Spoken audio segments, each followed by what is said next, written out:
Hebrew Israelites like this love to attack Christians. They say things like, it's the white man's religion, it's in big error, and it's teaching lies.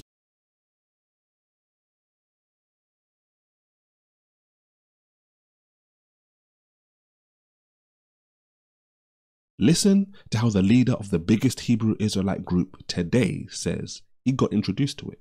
This will show you where the lie starts. I was introduced to the teachings of the Israelites, according to the Bible, in 1990. It was a brother named Black.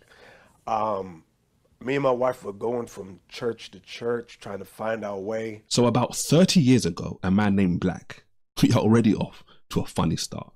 Bishop Nathaniel and his wife were moving around from church to church. Seeking for truth is what we must do, but going from church to church is already raising questions. What was he searching for? Before this man Black convinces him to join the Hebrew Israelites, he became a Muslim. And this is where he tells you what he was searching for. I said, because it's the black man's religion. We are about to get into what he says about the Bible, but all that searching was for the religion of the black man. The Kaaba stone. You kiss the Kaaba stone. I knew as a Christian that's idolatry. So when I read it, I said, oh shoot, I didn't know that. So as a Christian, he knew kissing the black stone was idol worship, which is true. But he didn't know from the Bible, as a Christian, God welcomes people from all places to trust in him and is impartial.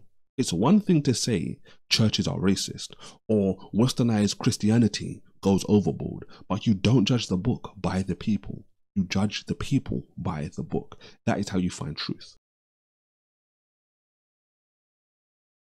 Christ was black, Revelation 1, 14, 15. Let's research Revelation chapter 1, verse 14 to 15 and see if this says that Jesus is black. It says, his head and hairs white like wool, as white as snow, and his eyes as a flame of fire, and his feet like unto fine brass, as if they burned in a furnace, and his voice as the sound of many waters. They love to quote verse 15, saying Jesus' feet were like brass that's burnt in the fire. They say this shows he was black, but by the same logic, verse 14 would say Jesus is white.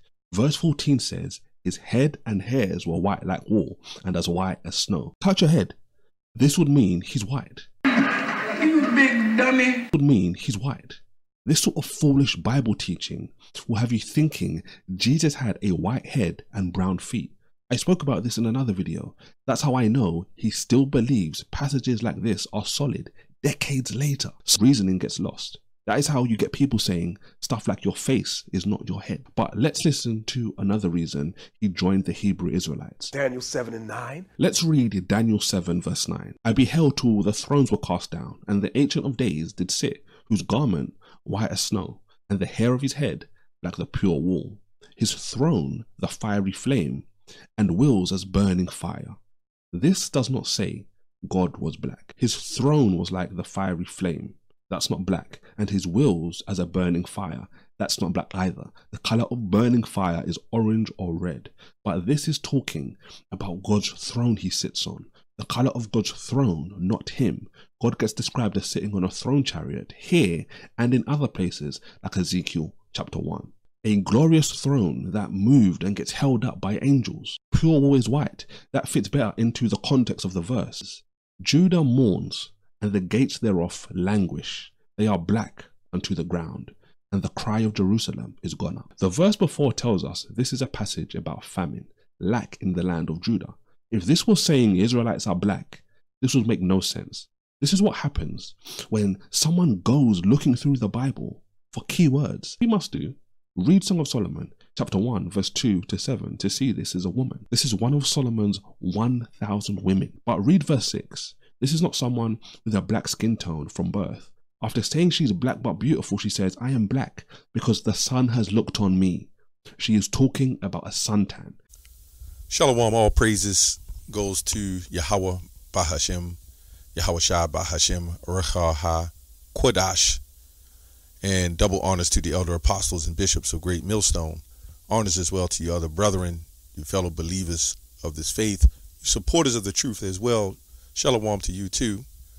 Even a few sisters that support the truth. Shalom, and shalom to the elect. So I want to go in this video here. He calls himself the Christian apologist. Christian Arena is his channel.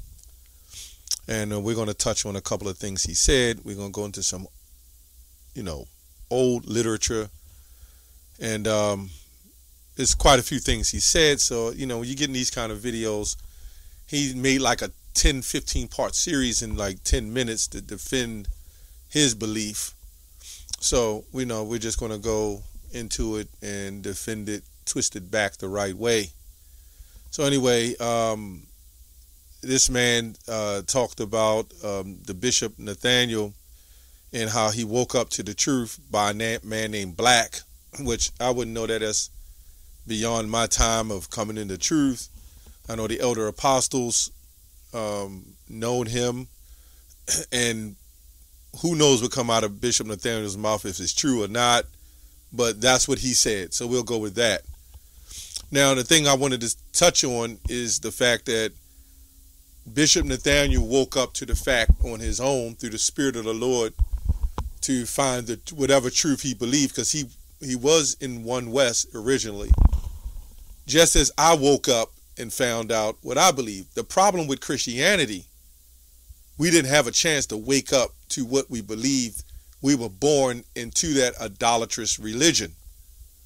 And another issue I'm having is this man is fighting to keep Jesus white, the Messiah white, when we were following Christianity, when we was in Christianity and Christianity came into our homes, guess what? Nobody told us that image was a lie, although everybody know it's a lie. He will not make videos fighting for the image being a lie. What he will do is say it doesn't matter what he looked like, just as long as we believe in him. Does that make any sense? To follow a other God that was forced on us as a murderer and a poisoner with his own sister, and his own father took his own sister, took his daughter. Him and his son has ravished his daughter and his sister. This is who they put up, not some random man that they painted and put up. That's who they put up to be the Messiah. Now, why should we believe in that lie? And if the Messiah stood for that, why would the Most High Yahweh allow his son to be setting in the image of such idolatry and sickness, right? And incest and madness? Why would that happen? See, now that doesn't make any sense. So anyway, it's only two things I'm going to go into in this video, and I really want to go into the texture of his hair and what it said, right? In Revelation 1, I put in there my skin is black, Revelation 1 and 14. So I may go into other scriptures, I don't know, but we're going to go to Revelation 1 and 14. I really just wanted to do the commentary on this guy, but we got to read the scriptures too. Revelation 1 and 14. His head and his hairs were white like wool, as white as snow. So he's saying, well, it doesn't make no sense, because if his head is white, how his feet going to be black? So we're going to go into the Bible of 82, John Wycliffe of the 1382. Let's see what it says. And the head of him and his hairs were white. This changes things. The head of him, right? The head of him is talking about his top, right? We're going to show you. As white as wool, right? And as snow. And the eyes is like a flame of fire. And his feet like unto lantern. Lantern is very dark. Lantern is really a form of fine brass. Refined brass is not that gold that people think, or some orange. Brass is dark. Fine brass is dark. Lantern is dark. Look it up. Then it goes on to say, as a burnt chimney. Burnt. Past tense. Not burning. Burnished. Burnt chimney. So that kind of solidifies that. So even if you're trying to make the fact that, okay, well, his head and his hairs are white, there must be some disconnect if you're thinking his head was white, because there's no such thing as anybody having a white head, right? So there's some disconnect there. So we're going to go to some other translations as well. And we're going to see also what this is talking about through some other translations. Revelation 1 and 14. Right? I don't think I'll make this long. In the NIV, this is what it says. No, that's 14 and 1. 1 and 14. Let's see what 1 and 14 says in the other translations. It says in the NIV, the hair on his head was white like wool. See that? That's what it meant by when you're dealing with Old English, and as Old English started converting to modern English, that's when they said the head of his hairs. Because when you read Hebrew, it's a straight, direct point. But as you start watering it down and it starts changing, then there's other things that apply to it, and this is where the context gets confused. Right? Like Deuteronomy 28:68, they shall buy and none shall buy you. Right? And they use buy as we was bought into slavery, but nobody bought us. Who the hell wouldn't buy a slave? But anyway, that's the mindset of plantation Christianity. Now, to speak on that a little bit before I go back,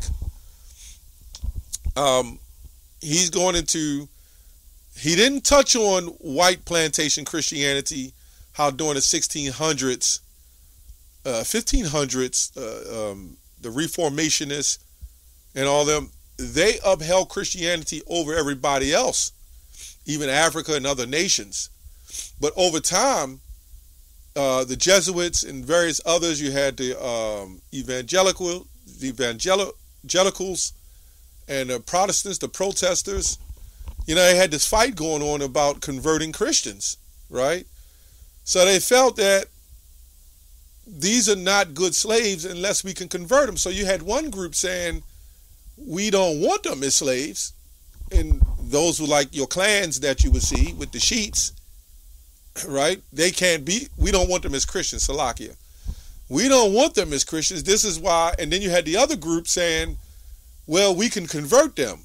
And they're meant to be our slaves because of the book of Genesis. It says they're the curse of, they got Canaan's curse, Ham's curse, right?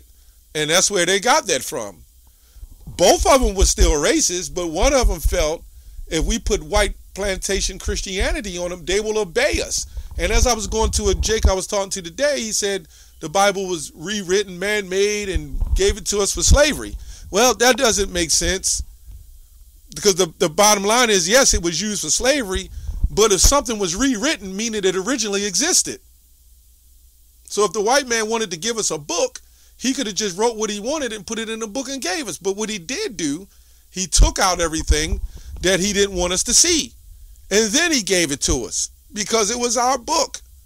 They came into power and they knew this Bible had so much power. That's why they took to it. This is why the Roman Catholics took to that Bible. Right? You know what I'm saying? So they went around, rape, rob, and murder, and then doing it like all the way up to like the 1800s, we was pretty much fully converted. And then they set us up to praise and worship. They had tears. It's a whole story going on. I'm not going to read all that. The slaves would have slave owners. The slave owners would mess with some of them women, and they would have children. Them children would be tares, and they'll raise them up in so-called black culture. This is where you get the boule, and this is where you get these politicians you see. Hundreds of years ago, they'd have been forms of tares. But then they understood to hire their own as long as they can indoctrinate them. So then they set them up in churches. Then they had the praise breaks. The list go on. Then they told us to follow the Christmas traditions. And then we started following that because of benefits, favor. We were broken people. So anything before the 1500s and what we were following, right? This Christianity, white Christianity, was put on us, and that's what gave us That's where you get that, and you can read all of this, right? That's where you get that white plantation Christianity. This is why this is matter in Revelation 1 and 14. Because they will tell you, and again, this man is the pure prime example of what a slave owner would have created. This is why I said his hair and his hairs were white like wool, and they will look for something to say that Jesus was white, although they know that the one they call Jesus was a lie from the picture. So if that was a lie, that image was a lie, why wouldn't everything else be a lie? But you got these super K's, let me say that, who wants him to be white and wants us to continue to follow in the white Jesus. Let's go on down to more translation. His head and then when we go to Daniel 7 and 9, when it says his hair was when it talks about the Ancient of Days did sit, right? And his hair was of the pure wool. The original word for wool in ancient wool, the word was hair of negroids. Anyway, his head and his hair were white like wool, right? The English Standard Version Bible says the hairs on his head were white like wool. This is why it says his head and his hairs, because if your head is normally white, your beard will be white too, right? And nobody has a white face. This is why they said white likened unto wool in the old translations. But in the old translations, it also says his feet like unto a burnt chimney. So what's more convincing? The head and the hairs of his head being white, like wool? Like wool. Because that would also show that his face, he had like a woolly beard. Or his feet being burned, looking like a burnt chimney. Which one would be more convincing? Even if you want to go metaphorical, which one would still be more convincing? Because at the end of the day, it's still describing. No, his hair wasn't actual wool, right? But it was likened unto wool, right? It wasn't snow, but it was likened unto snow. His eyes wasn't red, fire, but likened unto fire. But his feet wasn't like fine brass. No, it wasn't fine brass, but it was likened unto fine brass. So you get the point. His feet was not a burnt chimney, but it was likened unto a burnt chimney. See, these Christians, you know, you can't handle us in Scripture. You know, we do too much research, and we already believe. The Scripture says, "Let every man be fully persuaded in his own mind." We clearly already believe, so we're just going out to get the proof and the evidence. You know what I'm saying? Let's go to Daniel 7 and 9. Let me see here. Daniel 7 and 9. The Ancient of Days did sit. Like I'm on another translation. Let me go to 7 and 10. 7 and 9. Let's go to 7 and 9 and look at some translations on here and see where we at. Now, I'm not going to make this video long, but sometimes I like going into this consistently because you sometimes get more and more information. And his hair on his head was like the pure wool. The hair on his head like the purest wool, right? Like the pure wool. Right? His head on his hair, it keeps saying like the pure wool. So what I'm going to do, I don't know where this is going to go, but I'm going to look up what it means by the pure wool. I doubt if they have it. You know, who knows what they're going to say. Let's go to the lexicon. Let's see what it says here. Who knows? It says absolutely nothing, an unused word or whatever. That's what they do. But why was that word there from the beginning? Now, when you're dealing with woolly hair, it can come from a very tight texture to an almost looser texture, but it's still woolly, right? So when you got darker skin and you got woolly hair, it makes sense. Even if a Jake has like a bush and you can push on it, it still can be form of soft. Doesn't mean it's always fully kinked. But we know this picture of white Jesus do not have woolly hair. Anyway, it says woolly hair is typically very curly, kinky, characteristically impossible to brush. That's not always the case. You see how over the years everything just changes? It can be generalized over a whole scalp and involve just part of the scalp, and occurs in non-black people. That's where we go again. This man is, I think the problem is this black and white thing, and this man is pushing to come against Israelites through the black thing. Well, we teach it's not just someone who's black. You got our people who have straight hair, right? And look like other nations. So this man saying, Song of Solomon, the wife of Song of Solomon, she got a tan. Well, I never seen a white person turn tan, although that was Solomon speaking. You know, that's crazy, man. This is what they do, you know. So I just wanted to touch on that. Not much on, you know, the bishop. You know, he was saying the right things when it came to their interview, but he definitely goes off. Anyway, that's all I have on that. Shalom.